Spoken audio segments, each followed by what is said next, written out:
Welcome everybody to the webinar on your path to discovering that sense of control, that working on that control thing. We have this thing about control. We want to control everything, and then we have a lot of resistance about not being controlled. Anyone like me, put it in the chat. Were you raised in a household where you were under control? My father was really obnoxious about that. So when somebody is controlling, the controllee rebels. There's always balance in everything we do. In every action, there is a reaction. This is the Newtonian law. When you squeeze this end of the balloon, this end goes like this. When we are in response to something, we are not in control. We are in reaction. So when we are controlled by the government, our job, our finances, our responsibilities, we push back and we have an anger and aggression. But we don't realize it because everybody's in control and that's just the way it is. And okay, so when we become more and more aware of what is control, what is lack of control, what is disempowerment, because that's when we go into control, is because we feel disempowered. Control, what do you think is at the heart? Right, no control, alcoholic parents, right? People that they have no control in their house, the house is chaotic and we don't feel safe because nobody's managing. So what do you think, just pondering, put it in the chat, why do you think people feel the need to control others or everything in the house? Fear. Yes, anybody else? Freedom, structure gives freedom. Right, structure gives freedom. So they're trying to feel safe, actually, within a controlled environment. Good. But the core of why they need structure is they're afraid. Something's out of control in their life. Right. So that's right. So just like the balloon, right? Something's out of control, so they try to over control. They don't feel safe, so they try to control everything that could provide safety. Then it gets out of hand. Besides putting locks on the doors, they're like, stop it here and don't wear that, and do this and do behave like this, and don't go out of there, don't go into that arena of people. Very good. So control. When you think of control, where is it in your body? Where do you go? Put it in the chat.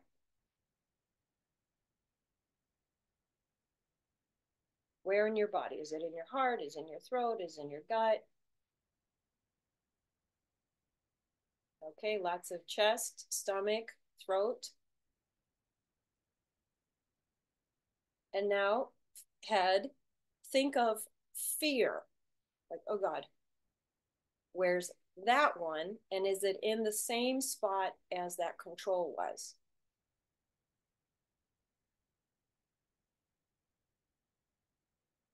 Exactly same spot, gut, stomach. Yes, fear is also in the same, mostly same. Okay.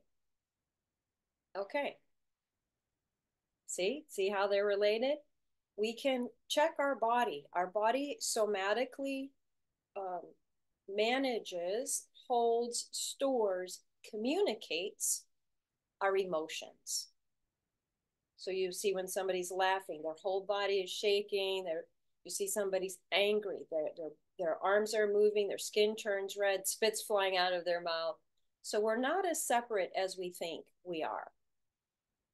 Control is a reaction to fear, and it's a behavior. Emotions drive behavior. We're going to draw on one side of the paper, so if you want to take notes on the other, that's fine. Emotions drive behavior. So you're wondering, why do I act like that? You can also get curious. What am I feeling when I act like that?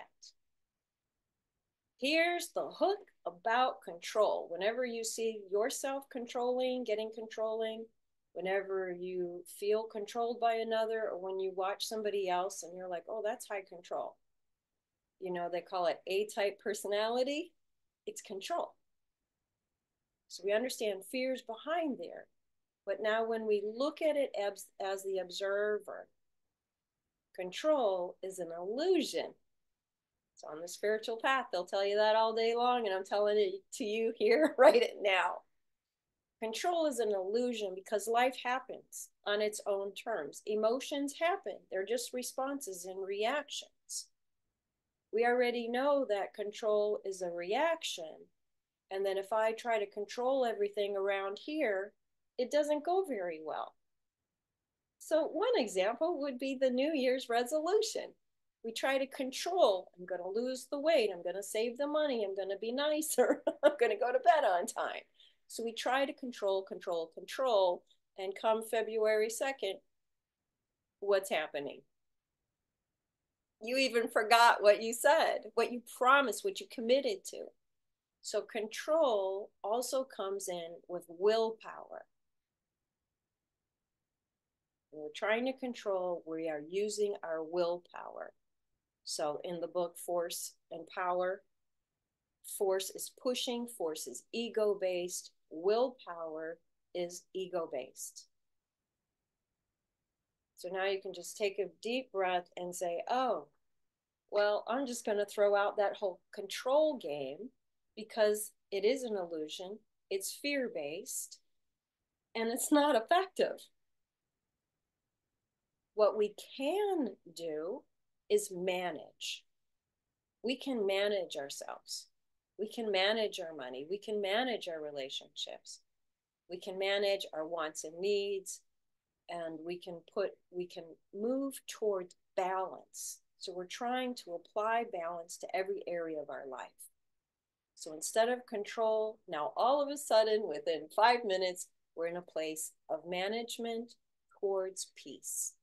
Because balance is a peaceful state. It's creating something that's harmonious. It's always moving. People think balance is stationary and static, and it's not. Balance is managing the seesaw from rocking too much or the boat from seasick to something like this. Just easy, going here, managing the sound, managing your environment. So that's that.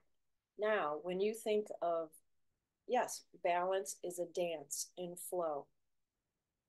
So when you think of in a state of balance, start with your heart and breathe into your heart.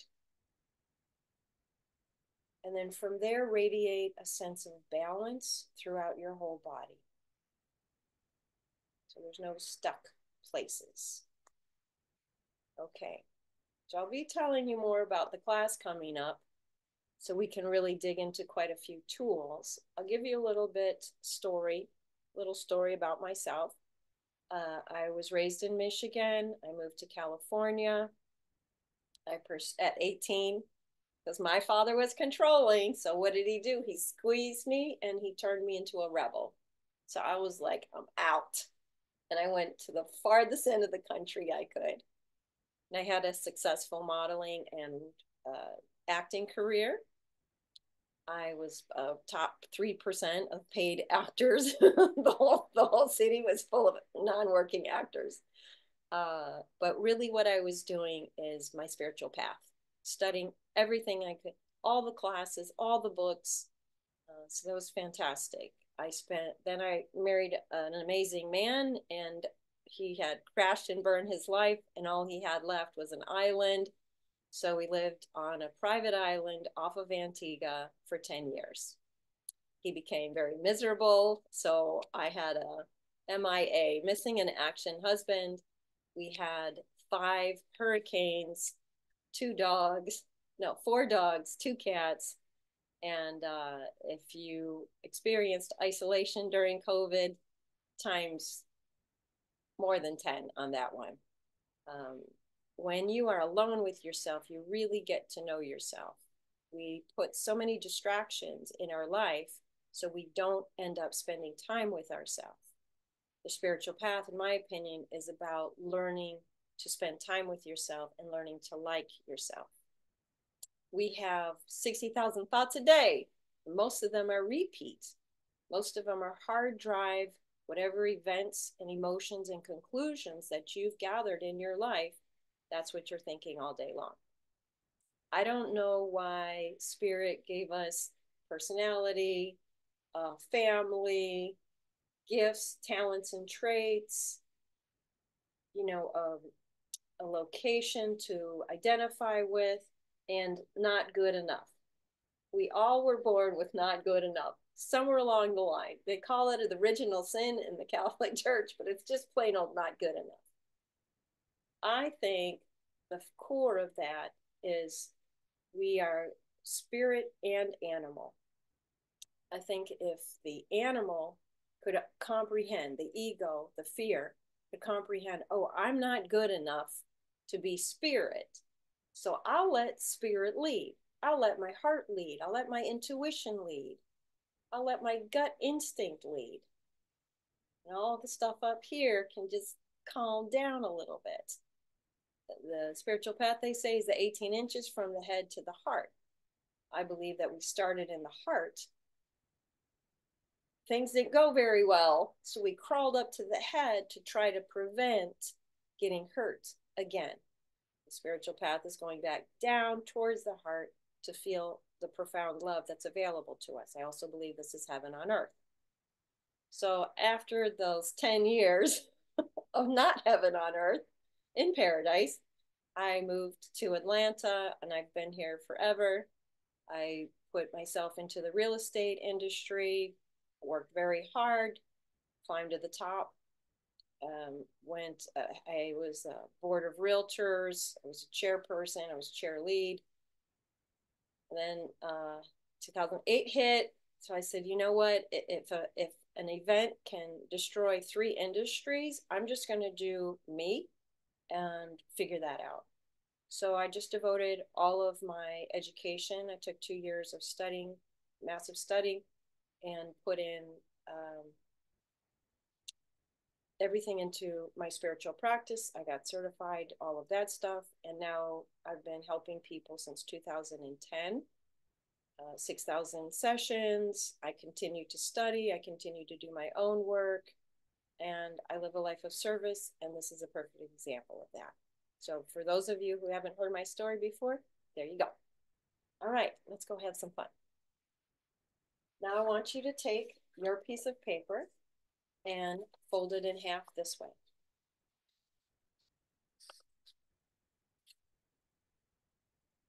Go ahead and fold it in half again.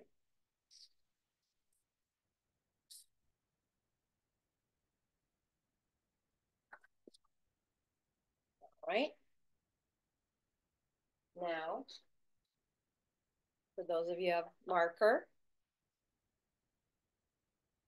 draw your line on the creases and put a circle or a square here in the middle, about that proportion.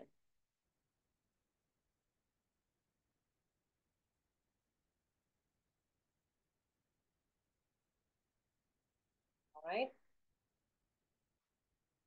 So what are the areas of life? What are the main areas of life that consume us, that are important to us? Go ahead and put them in the chat. Say 4 of them, 4 that you think.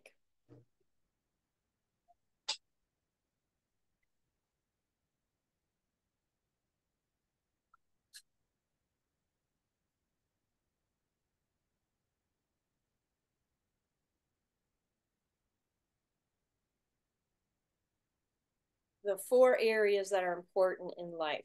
So if you could say, okay, these are the most important things that take up my time, take up my energy, I'm concerned about. So write those 4 things in the chat there.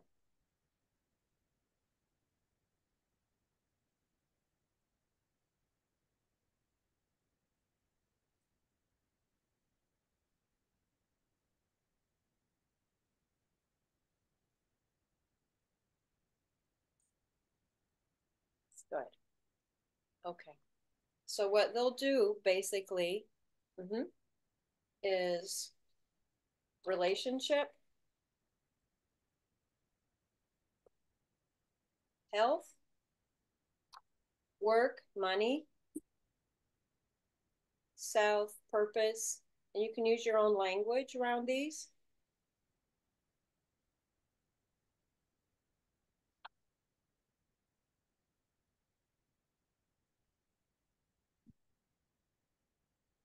All right.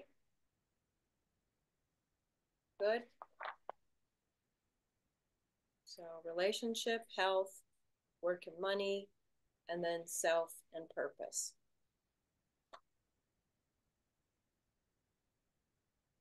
Yep. Relationship, health,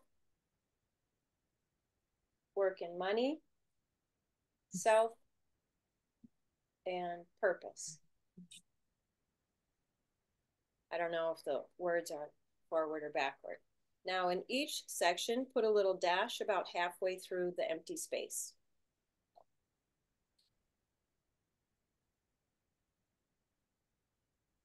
All right. I put relationship on that top corner because I've done hospice work. I did 2 years of hospice, 3 hours every Friday, and sat with the people who were dying. If you ever want accelerated learning, I highly recommend to do that. People who are dying have no time for BS, no time for chit chat. It is the most honest conversations you'll ever have. After a while, I started asking a question. What are the 3 most important things in life, in your opinion? Across the board, from, maids to naval ship officers, captains. The relationship that you're having with your family and friends. Never money. No one spoke about money unless they were having a regret. The relationship you have with your creator, whatever you believe that to be, and how you showed up in the world, meaning your relationship with the general public, what kind of a citizen were you? The worst thing about dying is regret. Not pain, not suffering, not going to the unknown, regret. So if you ever want to say, let me focus on one thing, clean up all regrets that you have thus far and don't create any more. All right, so what we're going to do now, just go ahead and put your pen down a second. We're going to go into a little meditation state, inhaling. So as if you're bringing air in from the crown and soothing out your whole physical body, settling down, settling down. Inhaling from the crown, exhaling out of your hands and feet. And one more time.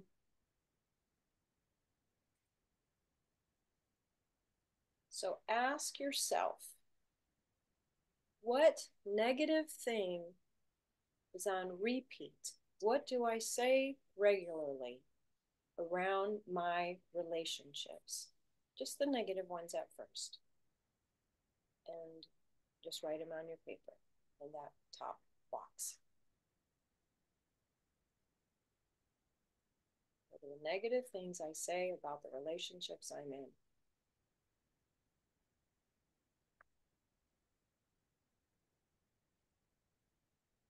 Write 2 or 3 things above that little dash. And they should come up pretty quickly. Could be a grudge you have around your divorce still. Could be disappointment for your children.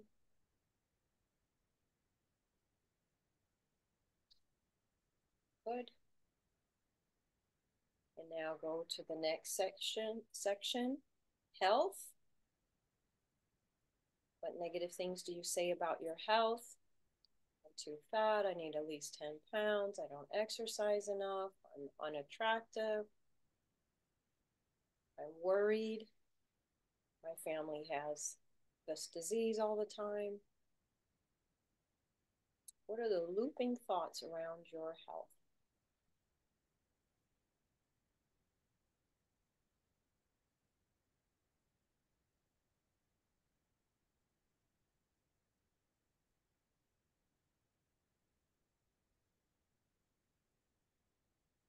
Now go to work and money.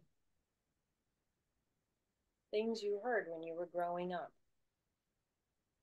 You have to work hard. Money doesn't come easy.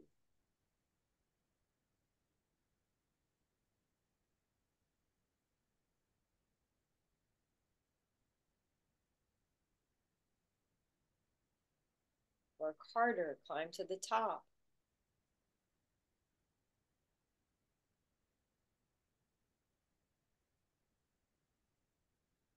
And now, self. What do you say to yourself that's not so nice? Now, out of those 60,000 thoughts, most of them are from our history. The majority of them are negative. That's why people don't talk about all the talking going on in our heads. So write down some of that negative self-talk.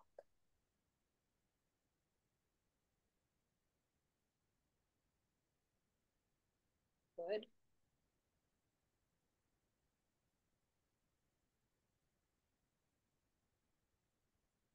All right. Now, if you feel like sharing, let's go back to relationship. And again, no one will know who's who, but it'll be universal. What's some negative thing, right? Like one or two negative things that you say to yourself around relationships.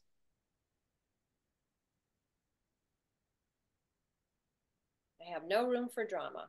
I'm so alone. I should have set boundaries.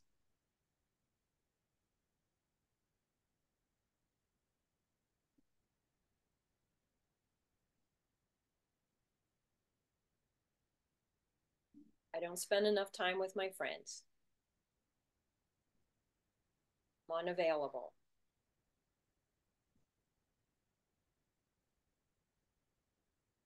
All my relationships are acquaintances.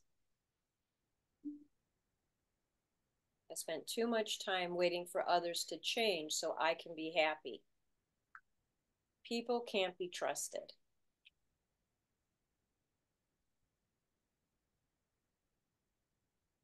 Why do I keep holding in what you really want to say? What I really want to say? Yeah.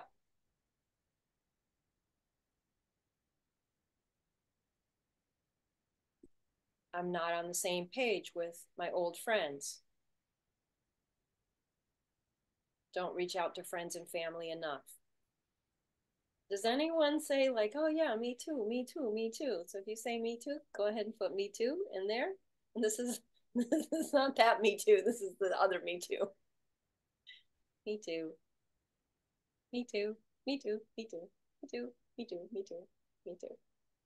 You see, we're not alone in our suffering, in our insecurities, in our regrets, and our sadness.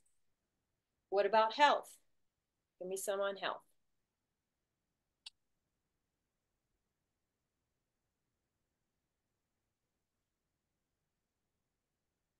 I should exercise more.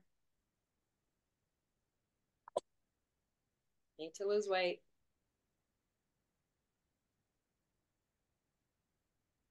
Low energy. Need to lose weight. My anxiousness causes inflammation, anxiety. Wish I had more energy. I'll probably die early because of some stupid thing. Hold on. I'll do something stupid or not pay enough attention at crucial times. I need to consistently eat healthier, lose weight, fear of being ill, and no one to take care of me. That's a real concern. Wish I didn't worry so much. Me too. Getting old. Good. You see? Okay, work and money.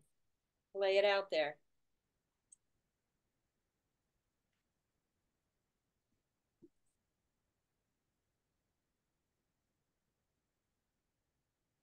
Money's meant for spending. You work hard for money. There is no money. Work hard, you'll be fine. Money always has strings attached.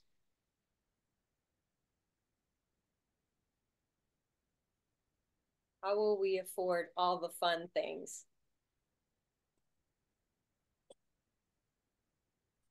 I have to work hard for years to be able to earn money. People are interested in taking advantage of me financially. Sufficient money to expand experiences. I work too much and get out of balance. Just because you have money doesn't mean you'll have happiness. Money doesn't buy happiness. Why do I have to work? Good. Self purpose. Dying destitute.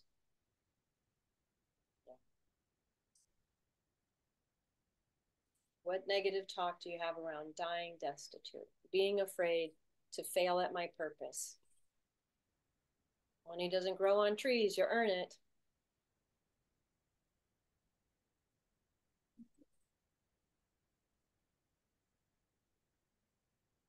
Not living my full potential. That's universal.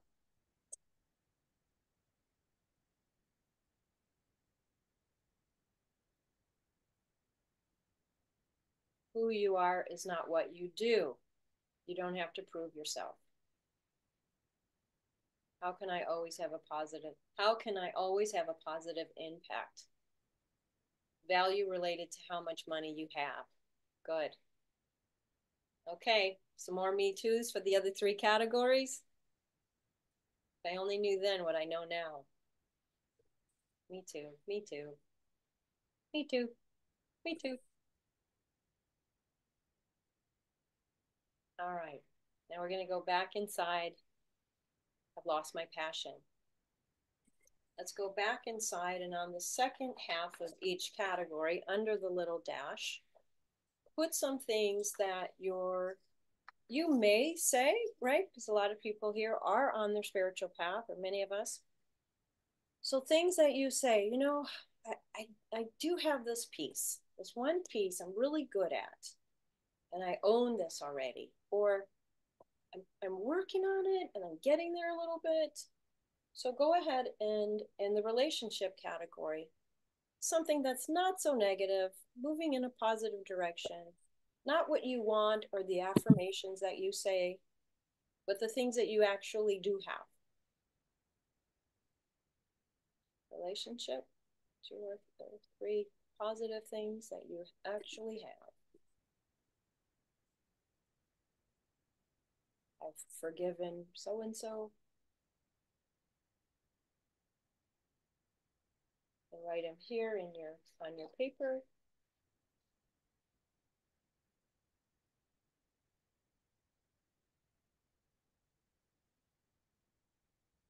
Those should come out fast. You'll be like, oh, you know what? I'm good at this. I want you to be proud of yourself. And now health. Right around health. What you are doing good. How you are taking care of yourself. Something you've set in motion and you're actually achieving it for the most part.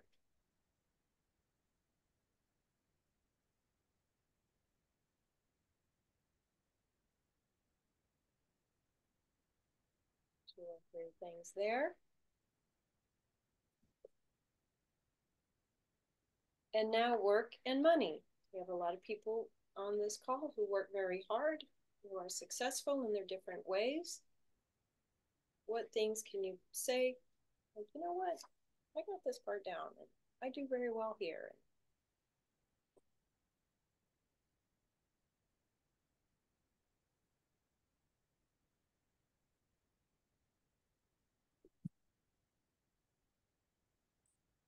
I hope this is very easy for you, this section that we're doing now, the positive ones. In yourself or purpose, right here. Again, those of us who are working on ourselves, spiritual path, right here. Self or purpose. Good.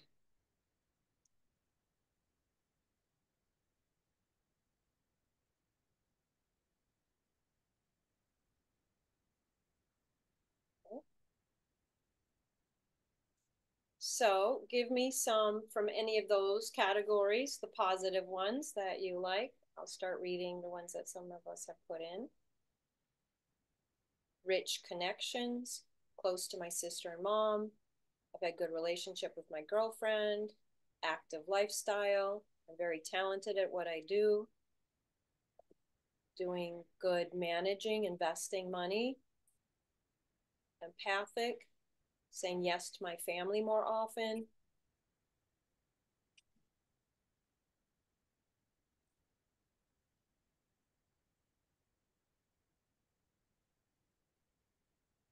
I stand by my friends and family through thick and thin. That's an excellent character quality. I have a lot of love in my life. I'm a good listener. I do a lot to stay connected with others. Good listener. Forgiving and very compassionate. Conscious effort to be kind and loving to everyone I meet. Me too. I'm a caring helper. All right. Now, in the middle, put a symbol of you. What represents you? A sunshine, a heart, a smiley face, and put your name in the middle. Not me, but your actual name. I came to find love from my father after kind of hating him for most of my life.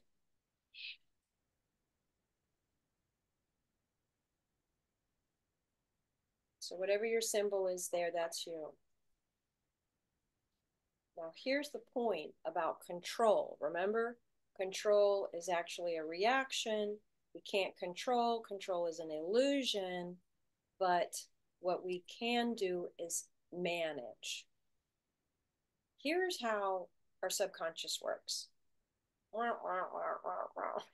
Those of you who aren't old enough for Charlie Brown, the teacher's voice. It's always constantly like a baseball bat. And we're like, oh yeah, oh yeah, We think we're that voice. When we can move those voices, because it's really more than one voice, it's a lot of voices. When we can move them out and say, now hold up a minute, I disagree with that. Put your baseball bat down. Now, let's not go there again. Back up, back up, back up. There is a listener. So there's the voice that says, you're not good enough. What do you think you are? And then there's the listener who's like, oh, yeah. So in spiritual language, the listener is also the observer. So the truest observer of ourselves doesn't say anything. Just like, oh, oh, really? Oh, you're going to do that today?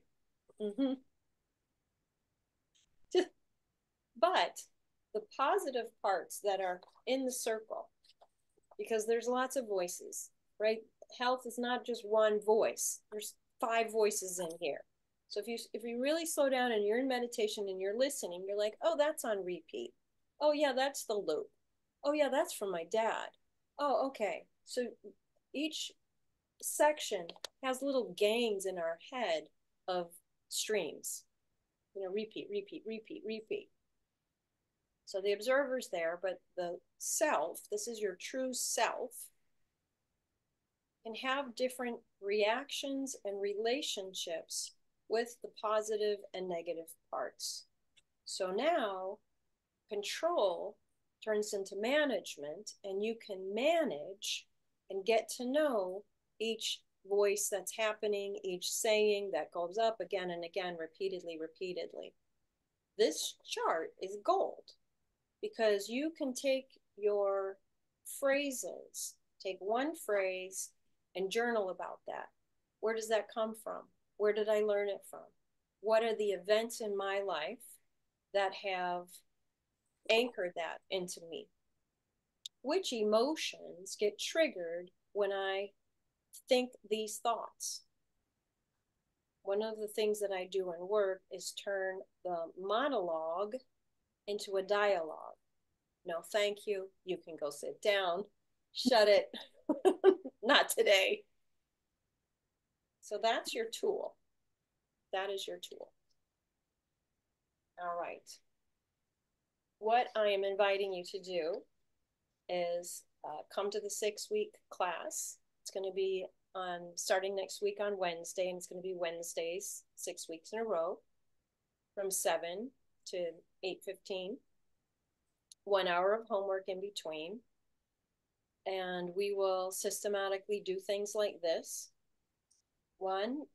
The first week we'll be doing an assessments, so we understand the quality of ourselves and where we are at in our life, because you can't change things that you can't measure. If you can measure it, you can change it. We will work on the second week, trust and worthiness, and we will start our parts cards.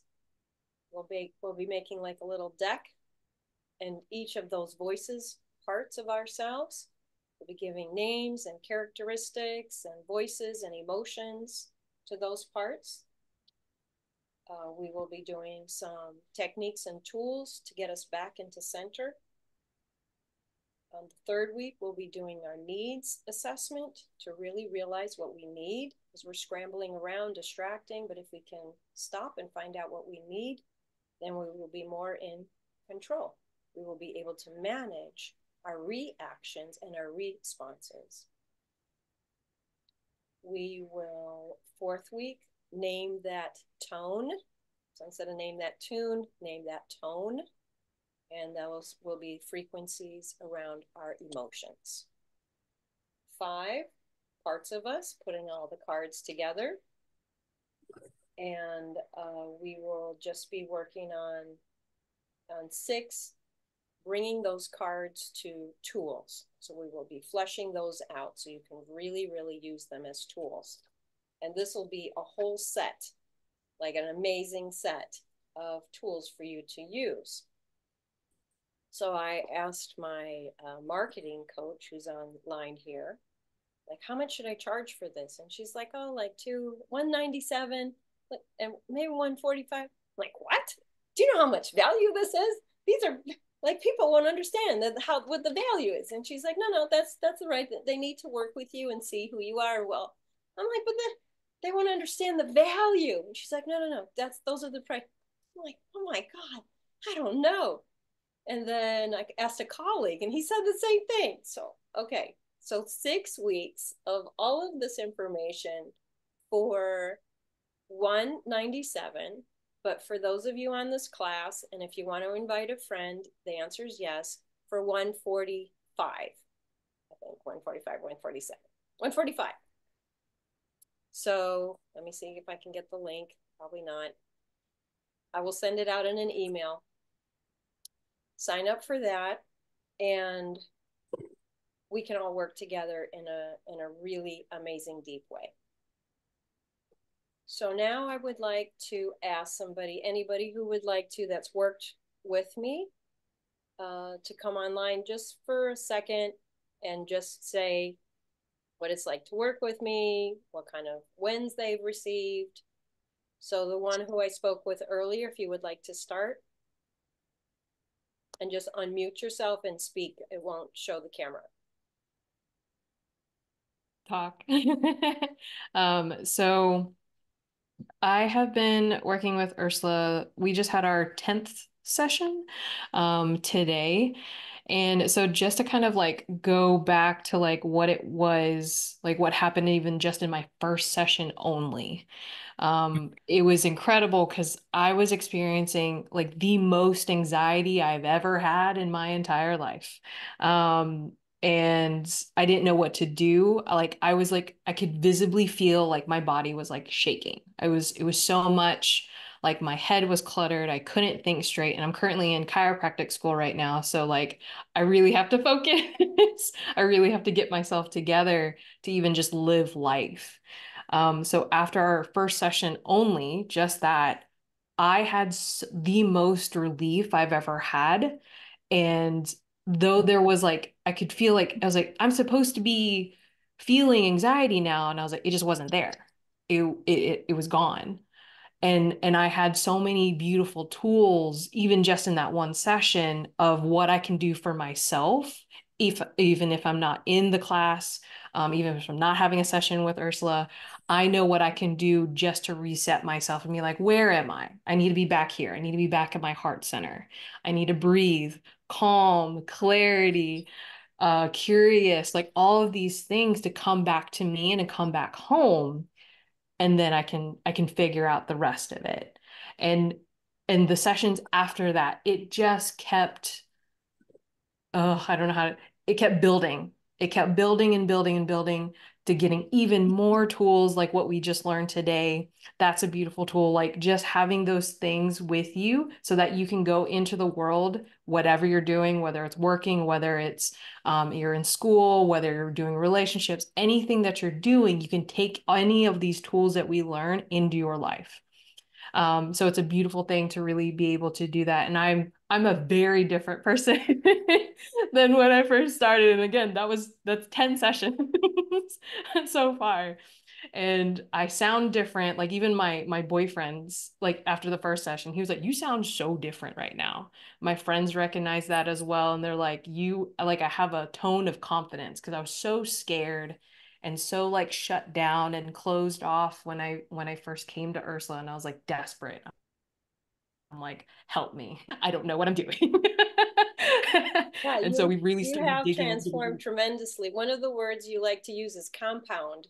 You know that the sessions compounded on each other and you expanded. Like and then even just from 2 weeks ago to today we did a session, I could see the maturity. Like it's as if a bunch of things came together and you grew up in a certain way of expressing yourself and you became more mature. You're still delightful and goofy and free floating and all of that, but there's a groundedness that wasn't there before. So thank you for sharing. Thank you for being vulnerable. Really appreciate it. You're welcome. Thank you. Anybody else like are dying to share? Otherwise, we can move on. Okay. Oh, yes. Yes, please. This one's very fun. Yeah. Hi, I'm Esther. Okay. I've And then been, Lisa. Thank you. oh, sorry, were you not talking No, to me? Lisa, Esther, please, please. Okay. Yeah, hi. I've been working with Ursula. I actually don't even really know how long at this point. I see her like once every 2 weeks or once every week or so. And she's helped me with things that I didn't even really know that I could ask for help with. Um, I am just often overwhelmed by the human experience, and I feel everything very deeply.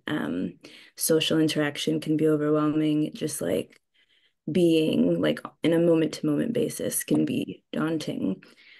So I've, experienced things like not being able to sleep or like having anxiety or like, issues with school. And really, no matter what it's been, Ursula's helped me to really look within myself and realize that I actually have the things that I need.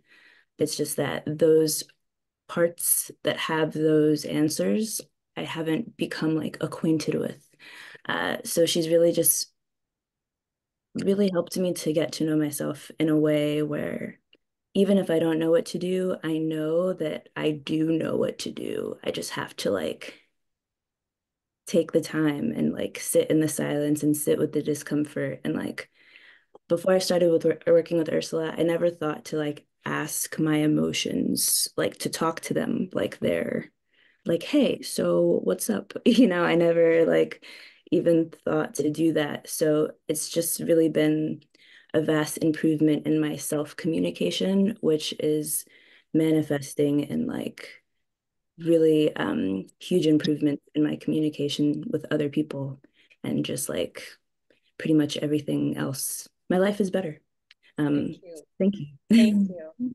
Thank you so much. Okay, last one. Esther, that was such a great story. Thank you for sharing that. So mine is going to sound a little bit different. I had one session with Ursula, and my story is 2 years ago in July. I can remember it because of other circumstances in my life. I woke up one day and my tongue started burning. Like this, it's almost like, you know, when you have hot sauce or chili peppers or something like that. Well, it went on for a couple of days and I thought, what did I eat? Did I do anything different? I couldn't figure it out. And after a couple of weeks, I contacted my doctor, and this was during COVID. All right. So I contacted my doctor. And so, you know, he had all the regular questions. So I went and got some blood work done, couldn't find anything. He examined my tongue, nothing was wrong. Like it kept going on and on. So it was just something I was going to live with. Well, it continued on until it became such a part of my life. So when I had a chance to have a session with Ursula, she said, you know, as we started, well, you know, she's got all these questions she asked. She's like, what do you want to work on? And I said, I don't know. But I thought, why not ask about my tongue? Nobody else has been able to do anything with it. So, and I will preface this, Ursula is not a medical doctor. All right. So I just want to say that she's not a medical doctor, but she did what she does. And I had a chance to have a conversation with my tongue. And what I have determined is my mind thinks it is so in control. It does not want to give my tongue a turn to speak because I have a lot to say. I have a lot to say in the world. I have a lot to share in the world. And a lot of times my mind elbows its way to the front to keep my tongue or my heart from speaking what needs to be said. So after a session, the next day, I contacted Ursula and my tongue burning is gone, completely gone. That was 3 weeks ago, completely gone. 2 years of daily tongue burning gone in one session. Yes. Thank you. Thank you Sure. very much. All right, let's do a little prayer to end. And then don't click off when I stop the recording. I can give you the link here.